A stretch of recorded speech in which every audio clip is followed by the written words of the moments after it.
What's up, everybody? Today we're doing a video about Raph, who is a 100 cost dark unit that just came out in JP, which means that she's coming to global sometime in late July. But this is a big deal because dark doesn't get a lot of units up until this point and not a lot of support in general. So we're going to look at that and we'll talk a little bit about Raph and kind of determine whether this is a big priority for a lot of dark players, especially new players that just started for Sephiroth. They've got their dark team. This is going to be the first big target on the horizon for you, barring any global extra units that come out, before then that are dark. But, that's probably not going to happen. By the way, no face cam today. I am currently being blinded. I really need to do something about my windows now that the sun is coming out and spring is upon us. But either way, let's take a look at the release schedule really quickly. We can see that this week down here has Rissel coming out, but now we know that that is when Hio is coming out as well, and then the VC the following week. However, we have that blank week that we know is going to be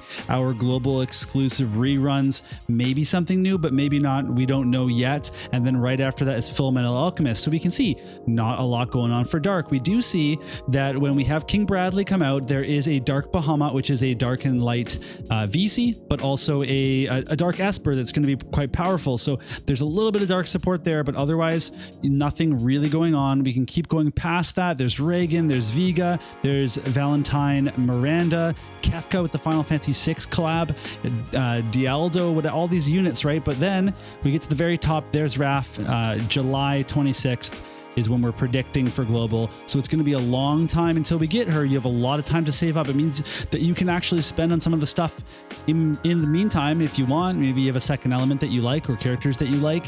But if you're going to be a hard dark main, then this is a target. It's pretty far away. It's pretty achievable. Just make sure you keep some Visior for her. So why is she so important? Let's do a quick little rundown of her kit to find out. And just so you know, she is a magic based unit, but she is a tank.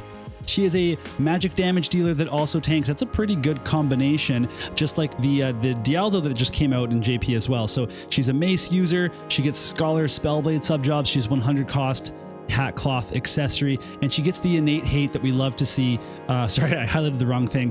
And then some extra stuff with some critical evasion and single target resistance in her dream ability or the transcendence in global. But what's really cool here is her TMR, because it's an accessory with agility. We love to see it. 2 cast, love to see it. 25% HP increase, great for tanking. Jump up 1. I love these jump up TMRs because they can totally change the way a map happens depending on what type of map it is. If it's a map where there's some tricky terrain at the beginning, this can make your tank suddenly go to a new area and affect the entire other team's AI. It's very, very strong. And she actually gets a passive that gives her another jump. So she could go 3 jump for some crazy maps where maybe that's relevant, or maybe that's a TMR that you end up giving to somebody else. Either way, I really like this TMR. It's going to be very fun for people that like to tinker with their AI. So we can look at the stats as well. Her stats are pretty good. It's essentially, she is a decently statted unit, but not going to be a high damage unit because that's not really her role. Her role is to be a tank. But people are weak to magic, so I mean, she could do some damage. But really, what we can see is that she's got great resistances across the board except for Pierce, and she's especially strong against Strike. All around, this is what we're seeing with these new tanks, is that they just have generally good resistances, maybe one weakness or like one that they just don't have built up, and that's fine. When we look at her passives, she gets even more innate hate. She gets defense, she gets HP percent up. And then again, we have lots of different choices for our passives. The cast time down is interesting because she does have cast times on her main kit. So something we'll have to consider when we actually start testing with her. But then she has a very cool counter. It's a 100% chance to counter slash damage. It just reduces slash damage by 20%. That's great. However, if they have counter chance reduction, then it will affect that. Either way, it's still a very powerful effect, very solid, just taking less damage from those slashers.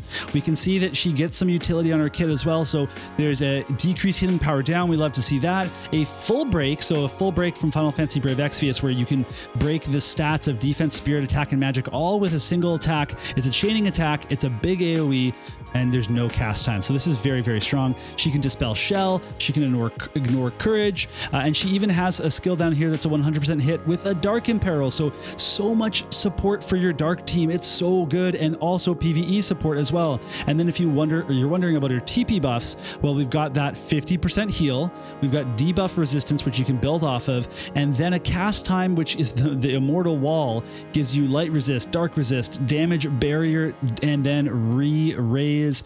So that is all so good. A lot of really good things. She has the self-heal and the re-raise, the things that we like to see on these tanks, the innate hate, all of those things. But then she has a whole pack of utility for all sorts of content. Really, really good. Her sub job has a heal on it. It has another AoE that you probably won't use. It has a cast time on it. But what is really interesting is that we can tech for physical damage with Scholar and also have a strike magic attack down there with the Law of Geoabsorption, also a self-heal, but we can also tech for magic with the Spellblade sub with some magic resistance, some spirit up, and then some slash attacks to have some different variety of attacks on her kit. We can also see that when she revives from her re-raise, she gets 25 AoE resistance. Very good, especially if she gets healed up right after that. And then her LB it's solid. I mean, it's great again for supporting your dark team because it extends elemental chain turns by 1 turn. It means that if somebody goes, the chain is still active, and if you have a dark chain going,